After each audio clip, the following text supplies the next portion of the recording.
Hello friends, welcome to my YouTube channel Kavita nursing note. ये हम angina pectoris का second part पढ़ रहे हैं। फर्स्ट पार्ट में हमने देखा था जो कॉर्नरी आर्टरी होती है उनमें ब्लॉकेज के कारण हार्ट के मसल्स तक ब्लड सप्लाई प्रॉपर नहीं हो पाता, जिससे कि वहाँ की मसल्स ड्राई हो जाती है और हार्ट में एक सीवियर फॉर्म का चेस्ट पेन देखने को मिलता है। पहले पार्ट में हमने 5 टाइप के एंजाइना पेक्टोरिस पढ़े थे और वो किस कारण होते हैं, उनकी पैथोफिजियोलॉजी क्या होती है। आज हम इसका सेकेंड पार्ट पढ़ने जा रहे हैं। तो पहला साइन जो देखने को मिलता है वो होता है चेस्ट पेन। पेशेंट को चेस्ट पेन इसमें होता है, उसको चेस्ट में डिस्कम्फर्ट फील होता है। ठीक है, चेस्ट में पेशेंट को एक सीवियर फॉर्म का पेन होता है और उसको डिस्कम्फर्ट फील होता है। पेशेंट को चेस्ट में लगेगा स्क्वीजिंग, किसी ने उसके चेस्ट को दबा रखा है। ओके, उसको एक प्रेशर दबाव फील होगा, चेस्ट में भारीपन महसूस होगा, चेस्ट में टाइटनेस फील होगी पेशेंट को, ऐसा बर्निंग सेंसेशन जैसे कि मतलब एसिडिटी बन रही है। कई बार पेशेंट क्या करता है, चेस्ट पेन को एसिडिटी भी समझ लेता है। ओके, तो मेनली ये पेन जो होता है ना पेशेंट के स्टर्नम जो बोन होती है उसके पीछे होता है। पेशेंट को चक्कर आना, क्योंकि अच्छे से ऑक्सीजन सप्लाई नहीं पहुंच पा रहा है बॉडी के टिश्यू में। पेशेंट को थकावट रहती है, उसको फैटिगनेस फील होती है। मेनली देखा गया है कि जो ये एंजाइना का पेन होता है ये रेडिएट होता है। ओके, ये रेडिएट कहाँ कहाँ होता है? मेनली ये हमारे लेफ़्ट साइड में रेडिएट होता है, हमारे लेफ़्ट आर्म में। तो मेनली ये जॉ में, आर्म में, शोल्डर में, नेक में, अपर एब्डोमेन और बैक में देखा गया है।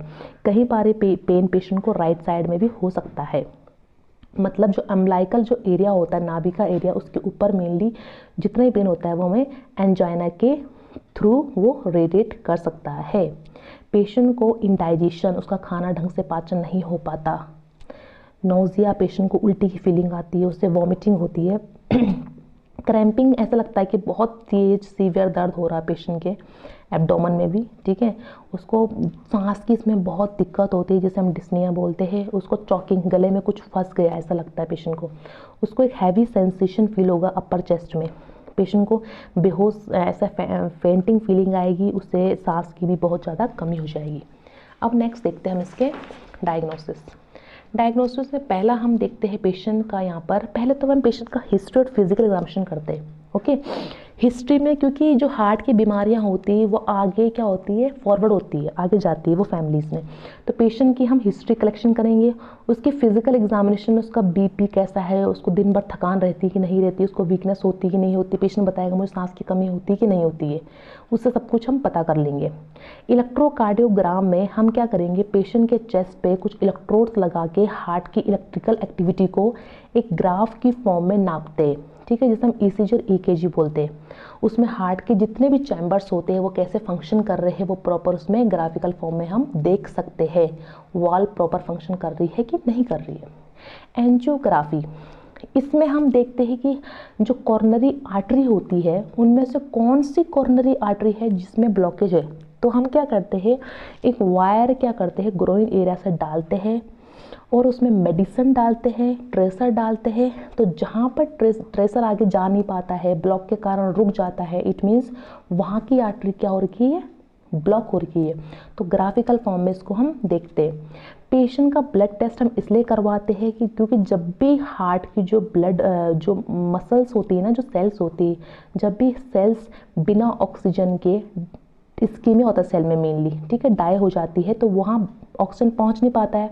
तो हार्ट अटैक आने पे या फिर मायोकार्डियल इंफेक्शन आने पे वहाँ से ट्रोपोनिन नाम का एंजाइम हमारे ब्लड में मिल जाता है, जिसको कि हम ब्लड टेस्ट के थ्रू मेज़र कर सकते हैं। और कई बार हम ब्लड टेस्ट क्यों करते हैं, पेशेंट का कोलेस्ट्रॉल कितना है ब्लड में, फैट्स कितने हैं, उसको डायबिटीज़ है कि नहीं है, और उसके प्रोटीन या फिर कैल्शियम कितना है उसके ब्लड में।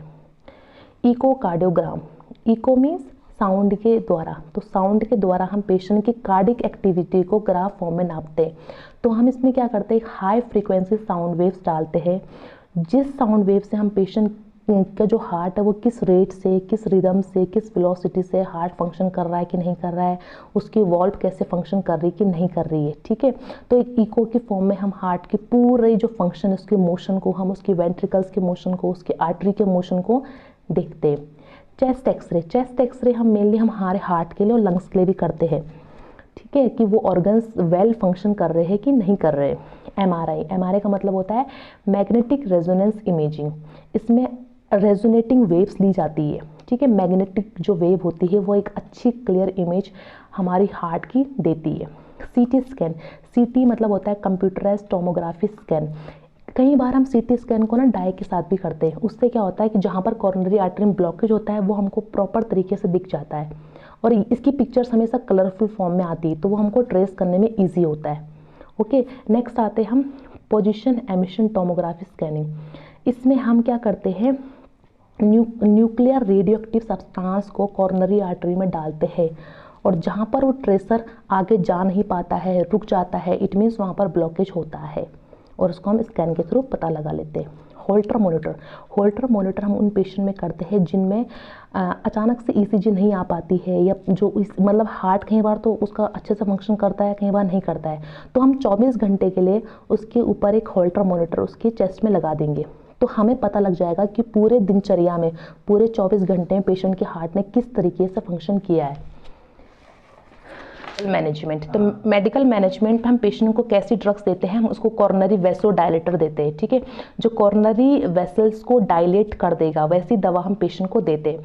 तो कॉर्नरी वेसल्स को डायलेट करना इसलिए ज़रूरी ताकि वहाँ से ब्लड अच्छे से सप्लाई हो सके। इसमें हम एंटीजी टैबलेट पेशेंट को देते हैं, इसे हम नाइट्रोग्लिसरीन टैबलेट बोलते हैं, जिसको सबलिंगुअल रूट मतलब जीभ के नीचे रखते हैं, और वो जीभ के नीचे क्या होता है, वहाँ पर वेटनेस होती है, ठीक है, तो वो अच्छे से घुलनशील होकर ब्लड में मिल जाता है, तो इससे वहाँ की वेसल्स होती है डायलेट हो जाती है, कॉर्नरी वेसल्स। बीटा ब्लॉकर्स, ये वो दवाइयाँ होती है जो क्या करती है, एड्रीनेलिन या फिर एपिनेफ्रिन हार्मोन को क्या करती है, रोकती है, क्योंकि ये हार्मोन क्या करता है, वेसल्स को ना कॉन्ट्रैक्ट कर देता है। ओके, तो वेसल्स को कॉन्ट्रैक्ट कर देगा तो फिर वहाँ क्या होगा, ब्लड को प्रेशर से जाना पड़ेगा, और बीपी इंक्रीज हो जाएगा, और हार्ट का रेट भी इंक्रीज हो जाएगा। तो ये क्या करती है, एपिनेफ्रिन, जिसको हम बोलते हैं एड्रेनलिन हार्मोन, एक ही नाम है, एपिनेफ्रिन और एड्रेनलिन, उसको ब्लॉक कर देता है, ताकि जो ब्लड वेसल्स है वो खुल जाए और प्रॉपरली ब्लड सप्लाई जा सके, वो डायलेट हो जाए ब्लड वेसल्स। ओके, इसमें हम देते हैं एटेनोलॉल, प्रोपेनोलॉल और मेटाप्रोलोल। फिर आता है हमारा calcium channel blockers. Calcium channel blockers, क्योंकि कैल्शियम क्या करती है, हमारे जो हार्ट के सेल्स होते हैं, मायोकार्डियल टिश्यू होते हैं, और जो हमारी कॉर्नरी आर्टरी होती है ना, उसके अंदर जाते हैं। अब उसके अंदर जाके वो ना क्या करती है, आर्टरीज को क्या करती है, कॉन्ट्रैक्ट कर देती है, सिकुड़ देती है आर्टरी को। तो ये उस आर्टरी कैल्शियम को आर्टरी की सेल में और हार्ट की सेल में नहीं जाने देता, जिससे कि वो डायलेट रहती है और अच्छे से ब्लड सप्लाई हो पाता है, ठीक है, और हार्ट रेट भी सही रहता है और बीपी भी सही रहता है। इसमें हम देते हैं निफिडिपिन एंड एम्लोडिपिन। एंटीकोगुलेंट दवाइयाँ और एंटीप्लेटलेट दवाइयाँ, कोगुलेशन मीन्स इकट्ठा, तो ये खून को जमने से रोकता है, एंटीप्लेटलेट्स के एग्रीगेशन को रोकता है, प्लेटलेट के जमने को रोकता है। इसमें क्लॉट फॉर्मेशन नहीं हो पाता, थक्का जो है ब्लड का वो नहीं जमता है। इसमें हम टैबलेट देते हैं एस्पिरिन, हिपेरिन और clopidogrel. Cholesterol lowering agents, cholesterol lowering agents क्या करते हैं, कोलेस्ट्रॉल को बॉडी में कम करते हैं, क्योंकि कोलेस्ट्रॉल जितना बॉडी में होगा उतना जो है कॉर्नरी आर्टरी में यहाँ पर फैट जम जाएगा, फैट के जमने से एथेरोस्क्लेरोसिस फॉर्मेशन होगा और ब्लड प्रॉपर्ली नहीं जा पाएगा। तो इसमें हम दवाई देते हैं स्टैटिन्स। कई बार कोलेस्ट्रॉल लोअरिंग एजेंट्स ना यहाँ से फैट और लिपिड्स को भी क्या करते हैं, हटाते हैं, मतलब इसको एक्सट्रैक्ट करते रहते ब्लड में, हल्का हल्का निकालते रहते हैं। ओके, सर्जरी में हम पहले सर्जरी करते हैं सीएबीजी का फुल फॉर्म है कॉर्नरी आर्टरी बाईपास ग्राफ्टिंग। इसका नाम ही है ग्राफ्टिंग मतलब होता है एक जगह से तोड़कर या फिर काट कर किसी चीज़ को अन्य जगह पर लगाना, ठीक है। मान लो ये आपकी कॉर्नरी आर्टरी है किसी पेशेंट की, तो ये ब्लॉक हो रखी है। अब यहाँ से जो ब्लड का रास्ता है वो पूरी तरह से बंद हो चुका है क्लॉट के कारण भी, तो अब आगे ब्लड हार्ट में जा नहीं पाएगा, हार्ट को ऑक्सीजन और न्यूट्रिशन नहीं मिल पाएगा। तो हम क्या कर रहे हैं, पेशेंट की ही बॉडी से कहीं से वेन्स या आर्टरी ले रहे हैं। मेनली हम इसको ग्रोइन रीजन से, पेशेंट के रिस्ट जो हथेली होती है उससे लेते हैं, और जो ग्रोइन होता है फिमोरल वहाँ से लेते हैं, ठीक है। तो हम दूसरा क्या कर रहे हैं, एक रास्ता बना रहे हैं, बाईपास मीन्स एक अलग सा रास्ता। तो इस रास्ते से हम आगे क्या कर रहे हैं, हार्ट को ब्लड सप्लाई पहुंचा रहे हैं, वहाँ की मसल्स को, ओके, हार्ट की मसल्स को। तो इसमें हम दूसरी जगह से अपनी ही वेन और आर्टरी को एक अलग से ग्राफ्ट यहाँ से दूसरा रास्ता बना देते हैं। नेक्स्ट चैनल एथ्रोक्टोमी, टॉमी मीन्स निकालना, किसी चीज़ को निकालना। अब निकालेंगे किसको? प्लेक को निकालेंगे, ठीक है, एथेरोस्क्लेरोसिस निकालेंगे। यहाँ पर जो प्लेक है इकट्ठा हो रखा है, इसको हमें किसी तरह से निकालना है। मेनली ये प्रोसीजर हम तब करते हैं जब ये प्लेक बहुत हार्ड हो जाता है। ओके, जब ये प्लेक बहुत हार्ड होता है तो हम एथेरेक्टोमी करते हैं। इन्वेसिव प्रोसीजर है, मिनिमल इन्वेसिव प्रोसीजर है। इसमें क्या करते हैं, अगर मान लो दोनों तरफ प्लेक जमा हुआ है, ठीक है, एथेरोस्क्लेरोसिस फॉर्मेशन है, तो हम क्या करेंगे, एक रोटेशनल कटर लेंगे। रोटेशनल कटर क्या करेगा, इस प्लेक को काट देगा दोनों तरह से, ठीक है, और आगे ब्लड अच्छे से सप्लाई हो पाएगा। या फिर अगर सिंगल तरीके से है तो यहाँ पर हम एक ही रोटेशनल वाला यूज़ करेंगे, सिंगल कटर, ठीक है। तो इसमें हम लेज़र थेरेपी से, बर्निंग थेरेपी से या फिर कटर की थेरेपी से इस प्लेक को कट कर सकते हैं। कॉर्नरी स्टंट मतलब होता है कि जहाँ पर ये क्लॉट जमा हुआ है वहाँ पर हम एक मैस लाइक स्टंट डाल रहे हैं ताकि ये वेसल्स डायलेट हो जाए और ब्लड प्रॉपरली फ्लो कर सके। नेक्स्ट आता है आपका पीटीसीए। पीटीसीए मतलब होता है परक्यूटेनस ट्रांसल्यूमिनल कॉर्नरी एंजियोप्लास्टी। इसमें हम क्या करते हैं, पेशेंट के ग्रोइन एरिया में एक वायर डालते हैं, ठीक है, उस वायर में हम एक कैथेटर डालते हैं और उसमें एक बैलून क्या करते हैं हम पेशेंट के कॉर्नरी आर्टरी तक डालते हैं।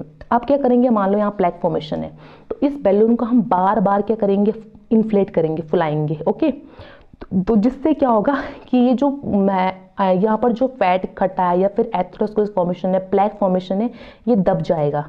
और जैसे ये दब जाएगा तो यहाँ पर हम मैस कॉइल स्टंट क्या कर देंगे, प्लेस कर देंगे, या इसको पूरी तरह से क्या करेंगे, दबा देंगे। तो ये है परक्यूटेनस ट्रांसल्यूमिनल कॉर्नरी एंजियोप्लास्टी। और पेशेंट को अगर बहुत ऑक्सीजन की कमी फील हो रही है तो आप पेशेंट को सर्जरी के दौरान ऑक्सीजन थेरेपी भी सप्लाई कर सकते हैं। नेक्स्ट आता है आपका इसको में नर्सिंग मैनेजमेंट, ठीक है। नर्सिंग एज ए नर्स हम क्या करते हैं, पेशेंट को बताएंगे कि आपको स्मोकिंग नहीं करनी है, टोबैको नहीं लेना है, क्योंकि स्मोकिंग और टोबैको से क्या होती है, ब्लड वेसल्स की वॉल क्या होती है, इरिटेट होती है और वो डैमेज हो सकती है। हमको एक हेल्दी वेट मेंटेन करना होता है, ठीक है। नाइट्रोग्लिसरीन टैबलेट हम पेशेंट को सबलिंगुअली देते हैं, जीभ के नीचे रख के देते हैं और उसमें पेशेंट का रिस्पॉन्स चेक करते हैं कि उसका पेन कम हुआ है कि नहीं हुआ है। अगर पेशेंट को डिस्निया हो रहा है, सांस की कमी हो रही है, तो उसको हम ऑक्सीजन सप्लाई भी दे सकते हैं, ठीक है। If the chest pain is still present, अगर आपने नाइट्रोग्लिसरीन उसको दे चुका है ऑलरेडी और पेशेंट का पेन ठीक नहीं हो रहा है तो उसको नाइट्रोग्लिसरीन 3 टाइम्स दे सकते हैं, बट टाइम के पीरियड में, ठीक है। जब डॉक्टर्स से पूछ कर टाइम के पीरियड में उसको 3 टाइम्स उसको हम नाइट्रोग्लिसरीन टैबलेट दे सकते हैं। और हर बार जितनी बार आप नाइट्रोग्लिसरीन टैबलेट पेशेंट को देते हो तो एज ए नर्स आपको उसका बीपी, हार्ट रेट, उसका एसटी सेगमेंट कितना चेंजेस आया है, उसका हार्ट कैसे काम कर रहा है, ईसीजी प्रॉपर है कि नहीं है, सब कुछ चेक करना होता है। फिर आप पेशेंट को इंस्ट्रक्ट कर सकते हो कि आपको अच्छी लो कैलोरी डाइट लेनी, जिसमें एलडीएल कोलेस्ट्रॉल कम हो, फैट कम हो, ऑयली चीज़ें कम खाए पेशेंट, नमक बिल्कुल कम खाए, क्योंकि नमक से क्या होता है, बीपी बढ़ता है और बीपी के बढ़ने से वो ब्लड वेसल्स की वॉल में प्रेशर डालता है। लो कोलेस्ट्रॉल डाइट पेशेंट को सजेस्ट करेंगे और लो फैट डाइट, ठीक है। और इसके अलावा मेडिटेशन और रेगुलर एक्सरसाइज भी आप पेशेंट को सजेस्ट कर सकते हो। Okay, thank you.